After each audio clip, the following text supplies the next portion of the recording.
Everybody of the Cancel Me Baby community, just please put your hands together in prayer. Let's take a moment of silence to remember the woke person that I used to be. It's true that I used to be. I kid you not.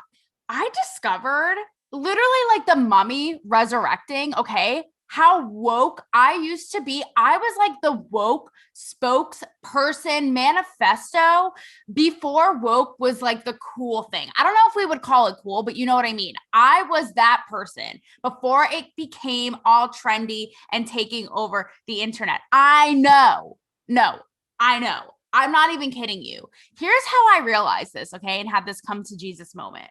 Because last week we found out that Victoria's Secret angels are no more. They're no more. Their little angel wings, the little gemstones, their thongs, the G-strings, the whole thing. No more Victoria's Secret angels, okay? Victoria's Secret put out a statement last week about how they are getting replaced and they are now in the abyss. They're hanging out with Aunt Jemima. They're hanging out with Pepe Le Pew. They are having, I hope, a good time in canceled heaven, because Victoria's Secret, they want to replace these girls with something that they think women actually want. I'm going to explain that to you in a bit, right? So I hear this news and I'm like, I feel like I wrote a piece sometime long, long ago about the Victoria's Secret fashion show. Lo and behold, what did I find on the interweb? Okay, what did I find? This piece I wrote for VH1. It's November 2015. And woke me is hopping and popping all over New York City. Here is the title of this piece. I almost thought about doing like an oral reading. No, I wasn't about to say oral sex. God, I know you're sex deprived, but geez, get a hold of yourself, okay? I almost did an oral reading of this piece, but I don't want to like bore you to tears. Like, I'm not Mr. Rogers. You can go on and look at it, but I'll give you some cliff notes, okay? So it's called The 2015 Victoria's Secret Show Model Lineup Will Leave You Disappointed. Here is the subtitle, which is beneath it, okay? Few Black and Hispanic women, no transgender or plus size models. Why am I not surprised? Okay. I straight up, like, the woke can thank me because I literally wrote their Bible with this post. Okay. Here are some highlights. I talk about, first of all, I give a breakdown of the ethnicities, right? I say there are 31 Black women, 31 white women, only 5 Black women, 5 multiracial, 2 Asian, 1 Hispanic, right? Then I'm dissing Gigi Hadid and Kendall Jenner because I'm like, we've seen them before. Okay. We need racially diverse ladies. I say, what about plus size models? Ashley Graham, the history making Robin Lawley, who I believe was the first plus size model in Sports Illustrated. I'm like, get them in there ASAP. Then I'm talking about how far we've come that year with people like Ruby Rose being gender fluid and Caitlyn Jenner coming out as trans. I'm like, we've been on a roll. Like, let's get these ladies in their lingerie. Like, what is going on? Now we're stopping this momentum. And then here's how I end the piece. It says, but hey, there's always next year. Maybe Victoria's Secret will finally get it right. Right? So here's the thing. I wanted all these things, and hey, still do. I talked about it in my interview this last weekend I did with NPR on their weekend edition. I said, we need all these things, right? But the way we're doing it is batshit crazy. Gonna get to that in a bit, okay? So I wanted all these things. Still do, like I said. Here's the thing. I hear now about this Victoria's Secret news. You would think, given that I wrote this post almost 6 years ago, I would be dancing naked on my rooftop of joy, learning that Victoria's Secret is no longer doing these Amazon angels. They're now replacing them with these like trailblazing women. Some, I'm going to get to them, but some are, athletes and plus size and biracial, et cetera, highlighted for their accomplishments and their brains, not how they look. Again, you would think I'm rejoicing. Why? Why when I see this news about Victoria's Secret, am I like, oh my God, here we go. Yet again. And this reoccurring Groundhog Day of the woke brigade. Like how, right? And I'm like, oh God, here we go. What does that tell you? What does that tell you? It tells you what I and you guys and so many people are feeling right now, right? Is that the woke has gone so far with all of their initiatives that it doesn't even know what it wants anymore. Given the fact that I was at the helm of this Johnny Depp sailboat 6 years ago, right? I should be like, it's our time. Yes.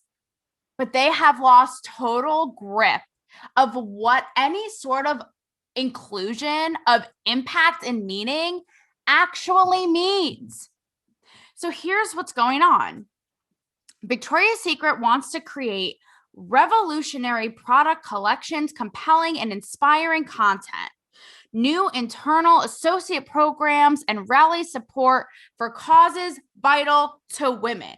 Okay, here are some of the people that are now going to be, I think it's called the Victoria's Secret Collective. So it's no longer angels, right? And I just want to say too that, whatever, the angels have a mixed feeling. Some people feel like it's an unattainable standard of beauty.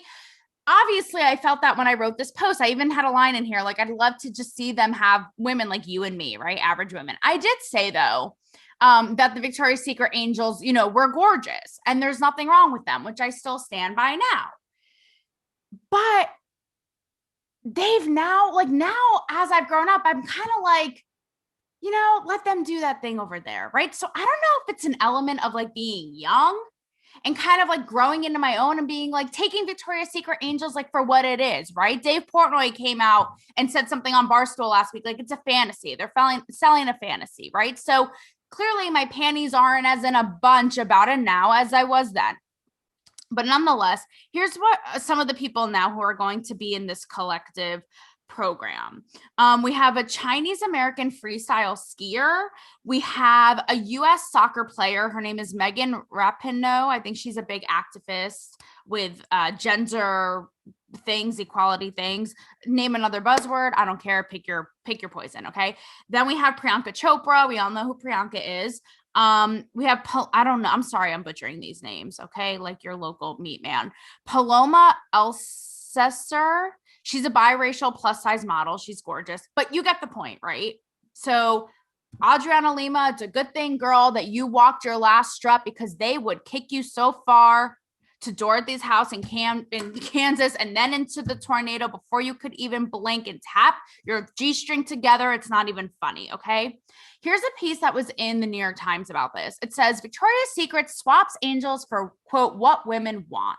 Will they buy it? And it says this is the most extreme brand turnaround in recent memory. They're redefining what sexy is. So yet again, right? I've done how many initiatives have I done to prove that, yes, it is the most liberating and empowering thing when you can showcase your beauty and your body and your curves and whatever that is, also with your bomb ass brains, girl. I know that. Hello. Ding, ding. That's like my life story. I love it. All about it, right? So it was an eye-opening experience to realize the contradiction of that post that I wrote and how I have this emotional reaction to seeing this news now, which is like yet again with the checklist and the quota and the woke initiatives, because it's not even like if they did it back then in the way that I called for, don't you think that would actually like have impact in meeting? This is what I mean by they're losing grip, because they're trying to plug everything in, which I know we've talked about before, but it's getting lost on people. Had they done this then, think about how big of a splash the Caitlyn Jenner and Ruby Rose situations were. I was fucking stoked at both. But now we're hearing it all day long that it's so bad. It's giving us like an adverse reaction. We're like, and in the end, it's not helping any of them or us, like people who still want real inclusion, not this bullshit tally of a kindergarten class. Oh, so-and-so, you hear plus size model, you hear brown person, you hear, okay, person who can hop on one leg, you hear, like, it's not helping. Here's an example, okay? Because I've talked about before how now we're all kind of like looking for it and it's just kind of falling on deaf ears, right? I saw how they're trying to get everyone in now on purpose. And like I said, kind of lacking true meaning and authenticity in a way that would actually move us. That was like a little song, move us. Okay. I sang in one of my recent apps. I'm not going to put you through that again. But a lot of people, here's an example, have been talking about commercials. Have you noticed that in every commercial you get one of everybody? Like, I am surprised there is literally not a Smurf, a blue Smurf in every, they are trying to get everyone in. I saw one the other day that had a gay couple and I was like, oh, okay, yeah, that's cool. What do you know? The gay couple, it's one black guy, one white guy. I'm like, oh my God, yet again, right? Yet again. And, you know, to take it back for a second to the Victoria's Secret thing, now it's kind of like, now it has me thinking. And it's like, you know, yes, these women are unattainable. They're like 6'17", you know, but they do work really hard. Do you guys remember my interview with Jasmine Tux, who's an angel, when we were working out together? And she's like, I work out once, maybe twice a day. You know, they work really hard. So part of me is like, wait, is this another instance of like the woke eating itself again? Because in theory, shouldn't we be celebrating these women who are sexy in their own right? Like, we know we don't all look like them, right? But shouldn't we celebrate the fact that they're like their own unique type of beautiful, that it is the sort of like campy thing of the Victoria's Secret branding, right? The Victoria's Secret angels, and the fact that they do work hard to look like that. In theory, shouldn't we be kind of cheering that on too? And like I said, kind of just take it for what it is. Like, we know we're not all going to look like that, as I jiggle my cellulite on my chair and I'm proud of it. But do you know what I mean? I don't know. There is something about that fantasy. And it kind of ties into my woke Marvel episode too, because we want to see these people like fly around with their dicks and their shields. Right? Now, with a woke message all the time, we're not having a fantasy. We're having a reality that we don't want to be in. It's become too much. This is why 2015 Taylor is reeling right now, being like, this isn't what I asked for. This isn't what I wanted. All right.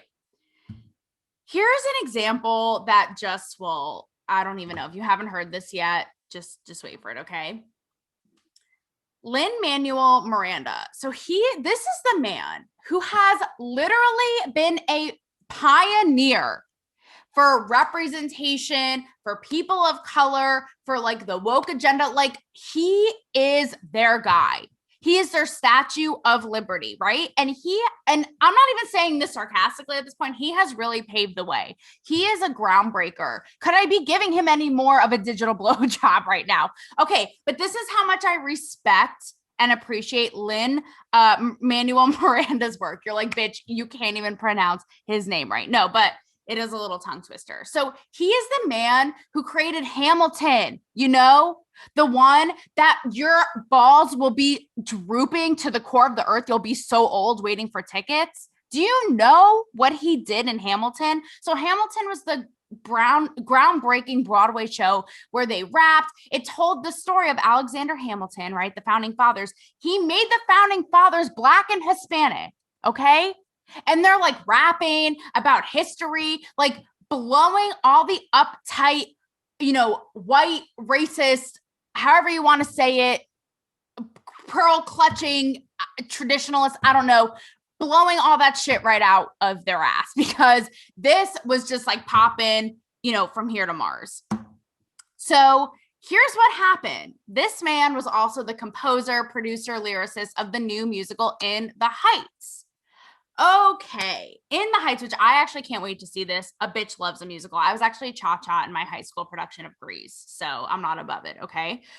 So he's behind this movie In the Heights, which is kind of like, I don't want to say it's a West Side Story, but it's supposed to celebrate. He's Puerto Rican, Lin.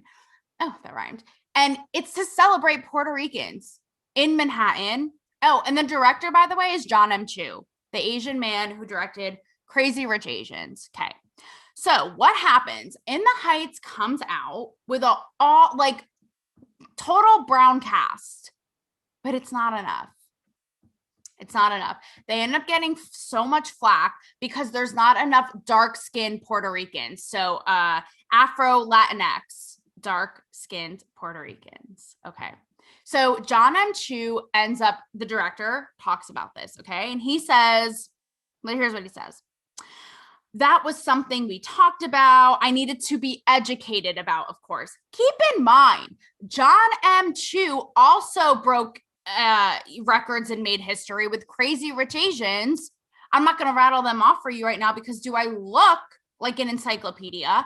But they crushed it, and the whole cast was Asian. The crew behind the scenes, and just how much they crushed it at the box office to prove that an Asian-led story could be consumed and adored by the masses. I effing love that movie. So great. And a fun little tidbit, I actually interviewed one of the writers of Crazy Rich Asians, who's an Asian woman, for Vulture. And I just love this story because this girl, we were on the same wavelength. Like, she was just shameless because, the whole thing with not the whole thing, but a big thing with Crazy Rich Asians is how they were shirtless and their abs were so abolitious, and people were psyched because they were like, we don't really see Asian men in this sexualized way. And it was amazing. Well, this girl was like, I wanted it to be even more sexual. And John M. Chu and the powers that be, like, kind of were like laughing at me, being like, girl, take it down a little bit. But I just love that story because she was just going for it. And the message behind it, which was that, we don't see Asian men in that sexual way on screen a lot. And also the fact that, like, women, people talk about the male gaze, but that idea of kind of flipping it on its head and showing the women gaze, which is like, bring the abs and takes if you shall choose. But I just love that. I love that whole story, and I just love that she went for it. So there's a little behind the scenes tidbit for you. But John M. Chu still needs to be educated. Not enough. So he says, in the end, we were looking at the cast. We tried to get people that were best for the roles. Okay, fair enough. I've said that a lot. Okay? I hear you trying to fill those cast members with darker skin. I think that's a really good conversation to have and something we should all be talking about. So he does this like semi-apology, right? And it's just like, bro, oh my God, how far are we going to go? Because nothing is going to fill, like, talk about unattainable standards to the woke. It's like, you think that Victoria's Secret angels are an unattainable standard of beauty? You guys are setting an unattainable, non-existent standard for any kind of progress or inclusion whatsoever, period. So here's poor Lin, okay, who has changed the scope of Broadway and entertainment probably forever with his work, okay? He writes this whole thing on Twitter. I'm going to pop it up here, and it's literally like a novella. So I'm just going to read you the beginning. But he says, basically, he started writing in the Heights because he didn't feel seen as a Puerto Rican man. Over the past 20 years, all I wanted for us, all of us, was to feel seen. Okay. Then he says, I'm seeing the discussion around Afro-Latina representation. It's clear dark-skinned community didn't feel sufficiently represented. I can hear the hurt and frustration. He goes on to say, I'm truly sorry. I'm learning from the feedback. I'm listening. Here's what's scary to me. He says, we wanted so much to represent with pride and joy. He says, I promise to do better. And it's like, do better. You've literally created stories that nobody has seen, that has changed, like I said, the landscape of what we're seeing in entertainment, Broadway, film, musicals forever. But you got to do better? Who is, and I know if someone could be listening to this and be like, oh yeah, so easy for you to say, you're a white blonde girl. It's like, think about how he feels. He literally said he created this because as a Puerto Rican man, he wants to be seen. Do you think that, and others like him to be seen, do you think in his mind he purposefully was like, I'm going to weave out people who look a certain way? His director was Asian, guys. And I'm really disappointed that they even caved to this, period, because this is just going to perpetuate this cycle over and over and over. Like, talk about goalposts moving, man. These goalposts are not even in the fucking Milky Way, okay? Someone who also told him to stop apologizing is the one, the only, the Bill Maher, who I've become a fan of as of late. Love a Bill moment. So he said, stop apologizing to Twitter. And keep in mind, like, you would think that Bill Maher would be a wokey McWokerson. He's like super liberal.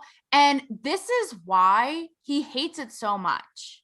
Because he is a traditional liberal, right? Liberals were all about like, let us speak freely, let us live our lives, let us create, let us do what we want to do and say what we want to say. So he's like, what is this fuckery? Because this is not what I signed up for, and this is not what we're about, right? Okay. So he says, it's kind of the same thing I just said. He's a Latino making a Latino movie with a Latino cast. Not good enough. Nothing is ever good enough for these people. Do you like I'm doing a dramatic reading of Bill Maher's episode? Okay, where is my Tony? People are going to have, this is what he says to John and to Lin. People are going to have to stand up to these bullies because that's what it is. It's bullying. It's, I can make you crawl like a dog and I enjoy it. And you know what, guys? It's true. Listen, I've talked about this a lot, and this is not just for the sake of, like going after the woke and how ridiculous they are. Like 2015 Taylor is concerned. 2015 Taylor, who wants to see everybody have a seat at the table as they should, whatever it is, plus size, this color, that color, handicapped, whatever it is, everyone deserves to be seen and deserves their seat at the table. But I cannot stand that this is the way. Think about this, guys. Think about this.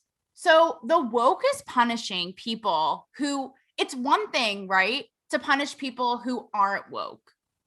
Okay? That's one thing. Fine. Fair enough. Like punishing people who are super politically incorrect, like don't use the right pronoun, whatever it is you want to say, right? And being like, how dare you? How dare you? Okay, that's one thing. But this is what concerns me, is that they're punishing their own pioneers. They're punishing the trailblazers who are trying to strive for the things that they want, right? Punishing the John M. Chews and the Lin Miranda, the Lin-Manuel Mirandas. So will anyone be good enough? Will anyone ever be good enough? Think about this. Think about this. How are we ever going to be like, okay, we met this goal, right? It's like losing weight. Just something that came up in my head. Say it's like losing weight. Nothing's good. You keep going and going and going and going. Why do we set goals? New Year's resolutions. This year, I want to do this. If you're a dream board kind of gal or guy, like I, not a guy, but the dream board thing. And you set little pictures, by this age or in this lifetime, I want to achieve this. Take it back to the weight analogy. So what happens? You got it. You lost 5 pounds. Amazing. No, it's not. No, keep going. No, 5 more. Keep going and going and going. It's completely unattainable. And it's actually, like the weight metaphor, which I don't know if is the best, but it just came to my mind, is literally unhealthy. It's literally unhealthy. We have no way to track any progress whatsoever or applaud in the heights or Crazy Rich Asians or anything. We can't even applaud it going, yes, amazing. This was such a great, authentic piece of art made by a Puerto Rican for Puerto Ricans or by an Asian for an Asian. It's like, no, even people in that community and out of that community will find things that are wrong with it. So it just feels like a mishmash mess because the woke doesn't even know what it wants to be. anymore. This is why when I actually meant it and it was genuine, I wanted it to actually mean something like I want now. Right? And this is the worst part probably of it all, is that these people, like, it's everybody loses, right? Nobody wins. The Lins don't win. The Johns don't win. The audiences don't win because we're like, oh my God, somebody give me an Ambien. I can't take all the virtue signaling that's forced all the time, right? And you know who really doesn't win? I'll tell you. The communities, like if you want to call it woke or whatever, they're not going to win. Number one, because there's no goal that they could possibly attain. They're going to pick and attack everything that's made for them. Can't salute or applaud anything whatsoever. Everything has to be torn apart. But guess what? The people who already aren't having this shit, do you think that this is going to make them be like so suddenly compassionate and understanding? No. Let me tell you, my friend, absolutely not. And I know a lot of you are people who listen to this show. It is just, if anybody is over the woke agenda propaganda, this kind of stuff is just going to push them away even more. Like I said, the commercial with the two gay dads, you know, one color and then another color, getting everybody in. And at some point you have to think, how far do you go? If no standard is achievable, and like I said, it gets to the point of being unhealthy, how far do you actually go? Like, when will they ever be satisfied? Because how could you possibly include every single category of every single person in every single commercial, movie, trailer, TikTok, whatever it is? How? It's just so unattainable. So think of it this way. I'm kind of thinking to myself, at this point, would I rather see women up there shaking their ass that's the size of my pinky? That's an unattainable body size. Would I rather see that, or would I rather see this kind of unattainable, right? Which is where nothing is ever enough and nothing can ever be celebrated and no one can ever win. Girls and guys, let me tell you, I'd rather watch, if this is what it's come to, I would rather watch those Victoria's Secret angels shake their little nickel-sized asses in their sparkly ass G-strings, giving Justin Bieber, who's like 16, a boner. I would rather watch that kind of unattainable, if that's what you want to call it, all day long.